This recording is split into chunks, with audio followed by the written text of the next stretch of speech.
All right. So I didn't really expect to make this video. Um, it's unclear to me at at the present time whether I should. Um, but I think that there's something that a lot of people, now mind you, I don't think the people who will get this notification necessarily are those people, but I think there's a lot of people who might be missing something or not considering the reality of things when they push for AI to do more coding, let's say, right? Um, so I want to go over just sort of a brief history, a little bit of how computing and, well, programming sort of has evolved, right? In different aspects of this, right? And why I think that matters, and sort of how I see these things. So, at some point, programming was essentially creating these punch cards that had essentially, they were just instructions, right? So you would have your data and your instructions in this punch card form. You submit these programs via punch cards to wizards. These wizards run the program and then basically tell you maybe days later how it went, and so on. So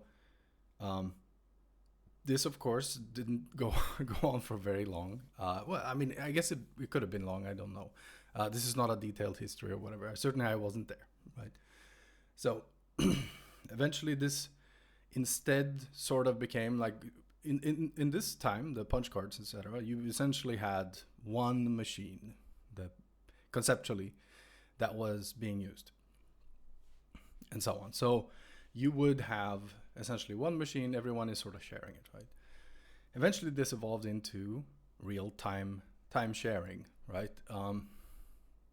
Machines were scheduling programs in real time to run on the same machine, right? So the OS was doing this. And at that time, many people were sharing what is ostensibly just one big machine together at a university, for example, or possibly a big company, a very big company at the time, probably. At this point, we have something that you could say is semi-real time at the very least. Being that you are sharing the resources with a bunch of other people, you're essentially kind of real time, right? And at this point, again, there's one big machine. Someone else has that machine. You're just using an account on that machine. If you wanted to do programming at the time for this machine, you would then be you would do it on that machine effectively. Of course, you could write code, and many people did before you got to the machine, so you knew what to type in because you could think about it beforehand, and so on. Eventually, of course, we got, and some of these things overlap, mind you, right? So we got the personal computer at some point, right? This was effectively a computer that could be solely dedicated to the physical place where it was being used. As in, the person using it had all of that power, right? And again, this is overlapping with time sharing on massive computers, right? So university systems, of course, still had time sharing and so on. And you had personal computers. But of course, as we know, personal computers became more and more important.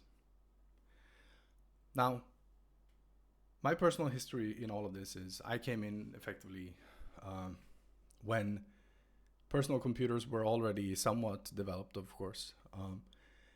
The first computer I remember that we had, the first personal computer we had was an HP Vectra. And mind you, this brand was introduced in 85, but we got an HP Vectra in like 96 or 97, something like that. It had Windows 95 on it. I don't remember what the specs were. I didn't really have any idea about what, you know, any of that was really, if I'm being honest. The computer we had after that, we were running Windows 98, and to be honest, I don't remember the specs of that one at all, really, except it had an 80i Rage card as a graphics card, and the only reason I knew that was because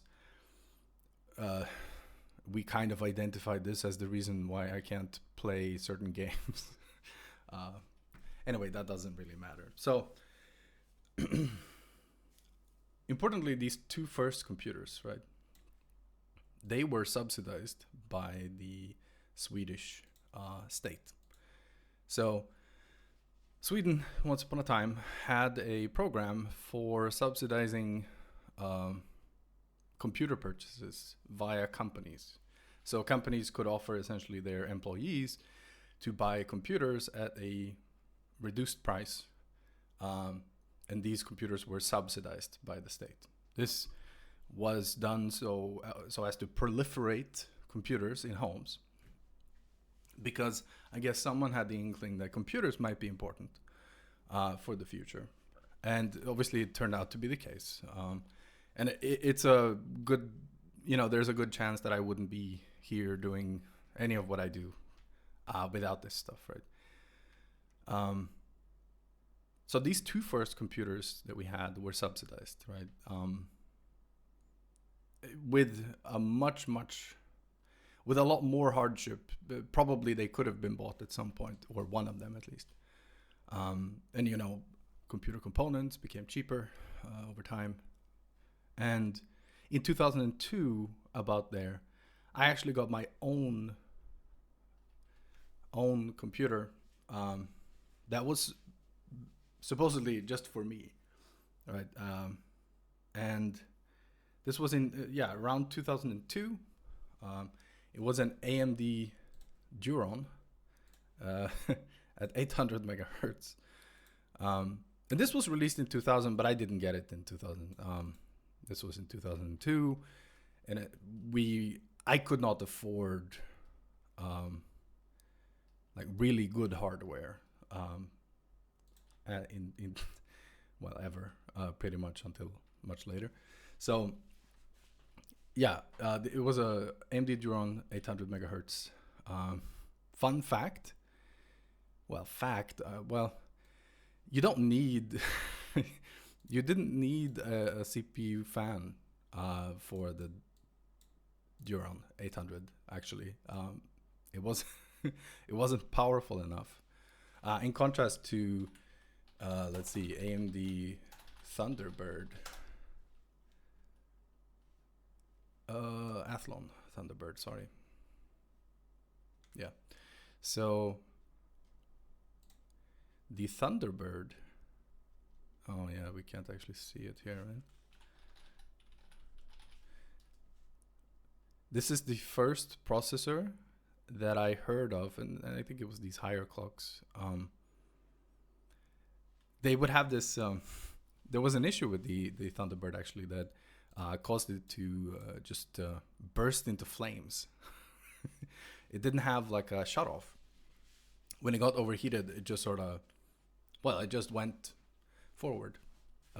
Never retreat, never surrender. I guess that was the the design philosophy. No, it was just a fault in the processor, and a lot of people with faulty CPU fans and so on basically had their whole processor burnt out. Anyway, that is completely beside the point. But at this point, when I bought this Duron, right, it was clear that someone who didn't have a lot of money and didn't necessarily did not have necessarily the possibility to just go out and be like, hey, I'm just getting all of this newer stuff, right? It was at this point I considered, and this is obviously because of my personal experience, I would say that around 2002, somewhere around there, it starts becoming possible for someone to effectively buy their own hardware at a very reasonable price and actually do things with it, right? And of course, there's a lot of weasel words in there. Actually do something, reasonable, and so on. But the important part about all of this is that there was a trend. That trend, in reality, was things are becoming cheaper. They're becoming more like just a commodity that you buy. You can replace very fairly easily. Of course, a lot of us were stuck in this constant upgrade cycle at the time, so it certainly didn't feel this way. But the reality of the situation was effectively, yes, we had lots and lots of upgrades that you wanted to do because you wanted to have the latest stuff, of course. But the reality was that hardware that you had became cheaper and cheaper and cheaper. The idea behind all of this, in my mind, is hardware and computers in general, how to run them became increasingly more approachable. It became easier to do. It became cheaper to do. And something more people could interact with. The idea of actually buying a computer that you can then program on, for example, became more and more likely. Now, there's a small detail in all of this. Even when I started programming, actually, there was actually a little bit of a hole in the software part of this. So I was talking about how computers became more and more feasible to own, your own computer, assemble it yourself, and all of these things. But there was a hole in the software in some sense where getting a good C++ compiler, for example, for free was actually a little bit of a challenge. Intel introduced one eventually. I don't remember when this was, to be honest. That was good, I guess. And they released this for free, I think with caveats, to be fair. But yeah, we actually had a compiler hole in this whole equation at some point. So even software was a little bit it wasn't as, let's say, democratic as it is nowadays. Now, of course, it's maybe gone a little bit too much in the wrong direction. Everything is free, so everything is low quality all the time, right? Which is maybe not the situation we want. But anyway, or rather, everything is free, so there's no incentive to actually put people who can dedicate their time on things. It's all voluntary. It's all people come and go, personal life interferes, and so on. Anyway, we actually had a little bit of a gap there in the software for actually producing the software. So it wasn't only about hardware, because of course you could at this point buy a 400 megahertz computer in 2002 and write programs, right? And I think my personal experience here is a little bit, it's very likely at the time that there were people who were a lot smarter when it came to programming than I was, of course, because I was just learning programming at the time, and my knowledge of this was very, let's say, Windows centric. It's very possible that you had, GNU tools for doing programming and, the whole process of working with all of that. And I don't know any of this, of course, because again, I was very Windows centric at the time, and I certainly did not have the breadth of experience that I do now with, let's say, the open source section of this, Linux, FreeBSD, and all of these things. But yeah, so at this point in 2002, we have effectively we're starting to commoditize hardware. It's becoming something that is something you can reach fairly easily for, and you can actually procure hardware that runs competently. Now, did I think that my AMD Duron was running Counter-Strike competently? It did not feel like it, I'll be honest, and my graphics card was of similar budget character. It was an older GeForce card. It didn't feel like it was running it competently, but we can fairly safely say that this was a very competent computer in terms of just, it could get things done. And I think that is the key here, getting a getting a computer that gets things done is, if we fast forward to now, it is incredibly cheap. You can buy a refurbished computer for, on the order of, let's say, it can cost you something like €100. Now, mind you, there was a time when €100 was an absolutely massive amount to me. And of course, there's a perspective difference now that I make money and all of these things. But yeah, you can get a computer for €100 that is incredibly competent. Super high clock speeds for the money you're paying. And even sometimes the graphics card, you're getting an SSD in many of these cases. So the computer that you can get for €100, €100 investment is very competent. Now, why am I talking about all of this? So there are two aspects to programming that I think the combination of those two aspects makes it fairly unique. Now, there are parallels in history that we can talk about, but there's the knowledge aspect, right? Taking in requirements and distilling them into something that makes sense in a more general sense. Taking those requirements and saying, here's what we need to do. We need to go from X to Y to Z, and so on. Mapping those requirements to some kind of design that conceptually actually solves the problem, and so on. That is kind of the knowledge side of this. And then there's the execution side of this, right? Where we actually take those concepts and those requirements and turn them into a concrete software design, where we actually write the code, right? So when we write the code to implement this, we are then mapping the design into concrete pieces of code. And when we do this, of course, we refine the actual architectural decision, right? We refine the mapping, we refine let's say, the depth of the requirements. We have realized, for example, that the requirements are now incomplete. We need to refine what those actually say. We need to understand more, etc. In this whole process, there's one thing that I think is important that we are kind of missing a little bit nowadays. So now I'm going to use what to some is probably a loaded term. And I want you to hear what I'm saying and not turn off your ears. For the longest time, for a very long time, the programmers have been the means of production. And what I mean by this is, it used to be workers were working entirely with machines owned by factories.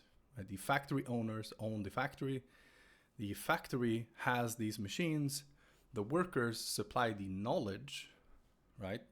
The workers supply the actual driving of that machine with their knowledge of how that process works, or how that process should be directed. But importantly, they never owned the machines. We have commoditized hardware to such an extent that I would argue programmers have been the means of production. Programmers are the engine that drives everything. Programmers distill the actual requirements. Programmers execute on the actual concretizing of that model that is generated from those requirements. And in this whole process, the programmer is the means of production. We are both the operator of the machine and the machine itself, because hardware does not come into the equation. We are not working with the machines and so on. And regardless of that situation, we can own the machine, right? We can own the machine where we do the actual production of the artifact. We ourselves, the workers, can own those machines.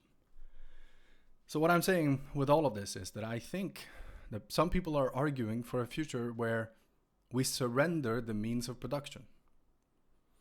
Now, I'm not going to make some kind of big socialist or communist rant or anything about this. I am, however, saying you should not be so quick to surrender the means of production when you, as a part of your own personal output, you're basically saying, I am delegating the production of this thing to an entity not owned by me. It's run from somewhere else. You are surrendering the means of production. And without being, I don't think it's unfair to say you guys are kind of ruining it for everyone. Having the means of production has been an integral part in why programmers can actually have any kind of say in what happens and how. When everyone is so quick to rely on something that runs somewhere else, and mind you, this has nothing to do specifically with LLMs, it's just one more aspect of this thing, right? The fact that a lot of people are arguing for relying on LLMs that sit somewhere else in Silicon Valley, for example. This means that you are no longer in control of things. You are surrendering a huge portion of the power that you had. And you might think, well, it just costs me $20 a month. Yeah, but subscribing to the machine, do you realize how crazy that sounds? You're subscribing to the machine that produces the thing. You're renting the machine that produces the thing. And you might argue like there are different levels of this. You might argue that, yes, I use it for some things. I use it less and less and so on. Yes, but the fact that if LLMs are an integral part of how you produce this software and so on, and especially when they are this agent kind where we expect the agent to spit out code and you're then reviewing it, you are subscribing to a machine, right? You're subscribing to the means of production at that point. You are just the validator of the machine's output.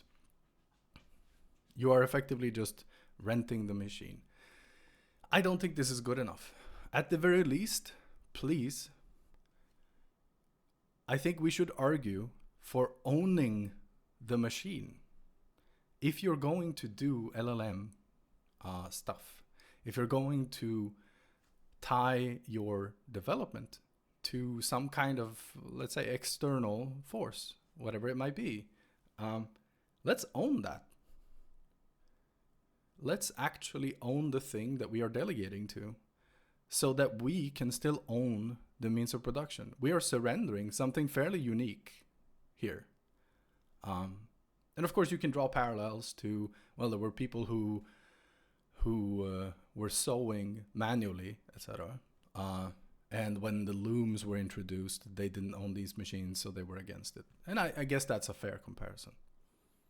But at the very least, I wouldn't be so quick as someone who actually currently enjoys that position of being the worker and also owning the means of production. I don't think people are necessarily thinking straight in all of this. I would like to see maybe a little bit more care being put into what we do here. And I realize that I'm obviously arguing against an amorphous blob of people with wildly different interests and motivations.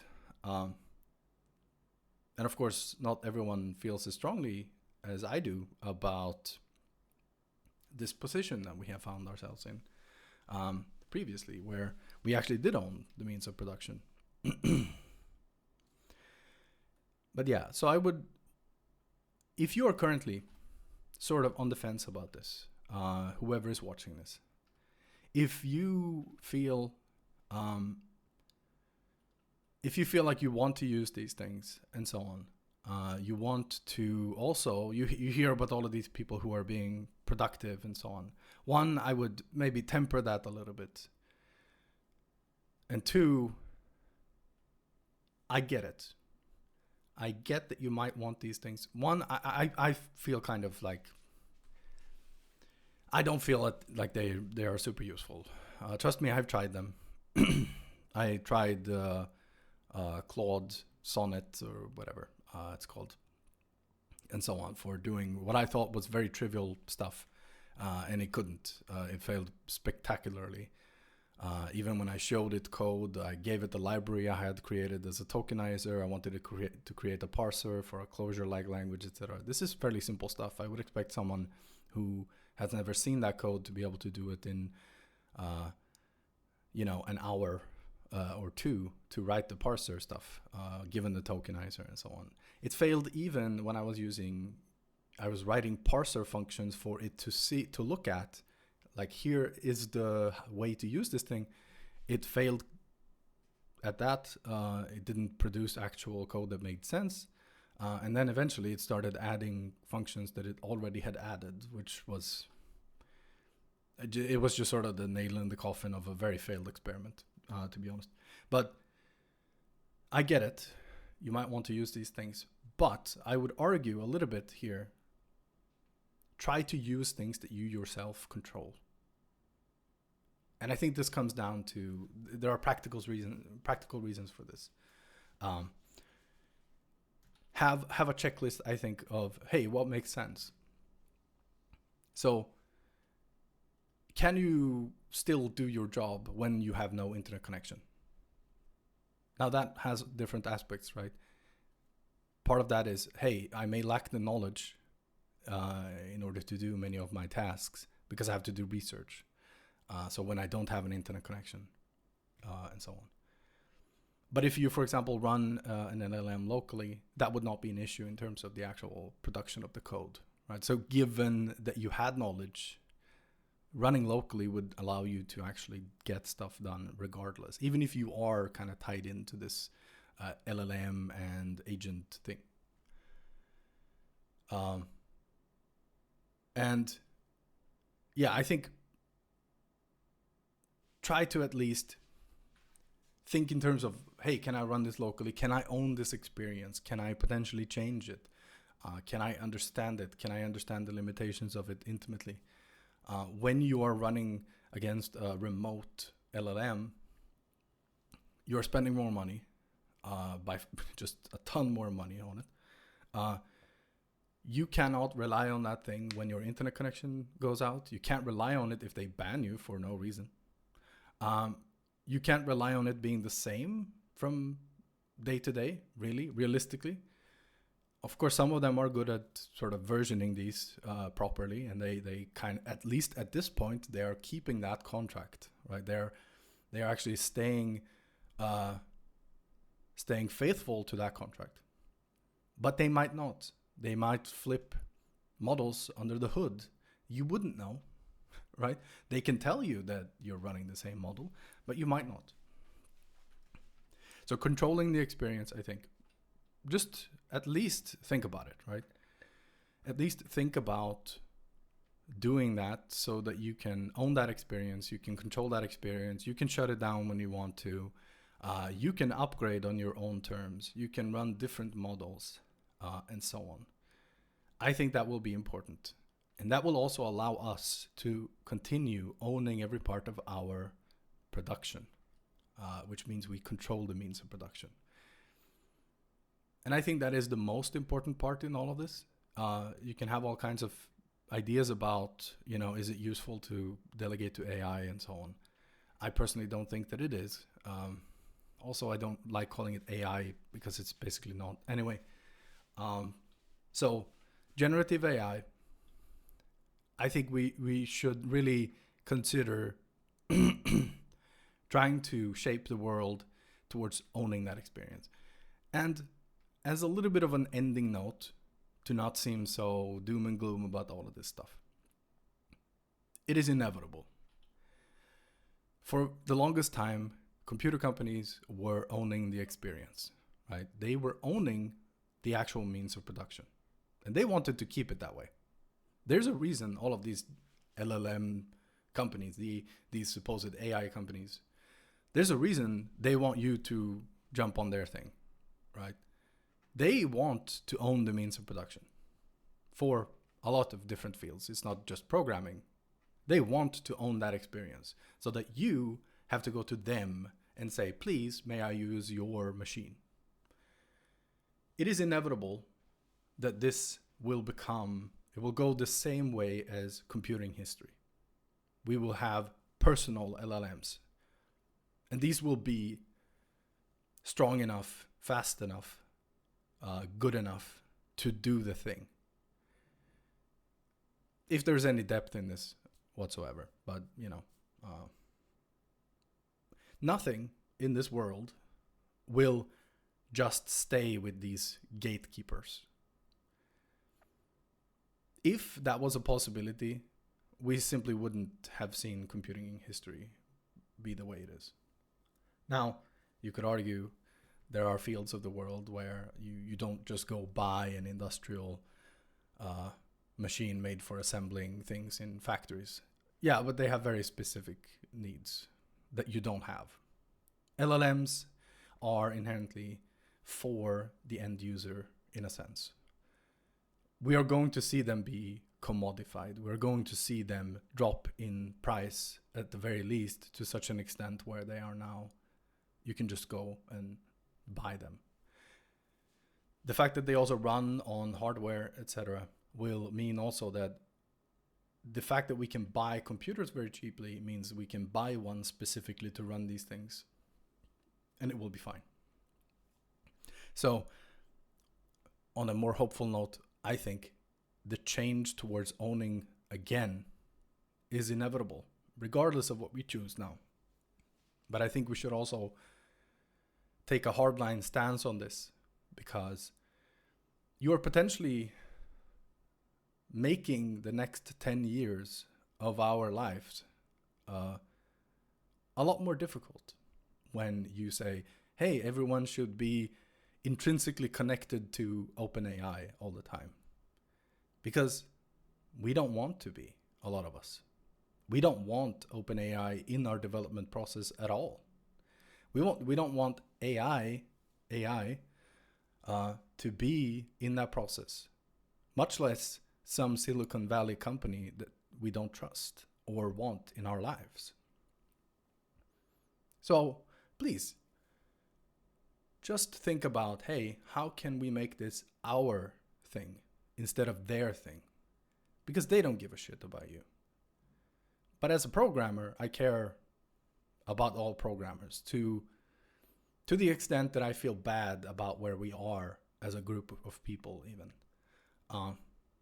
So please, can we just have some sensible discussion around what we're giving up in all of this, at the very least? So yeah, this was very ranty, and of course I didn't expect to make this video. I didn't expect to actually release this video, and I'm sure it's not the video that a lot of people want to see.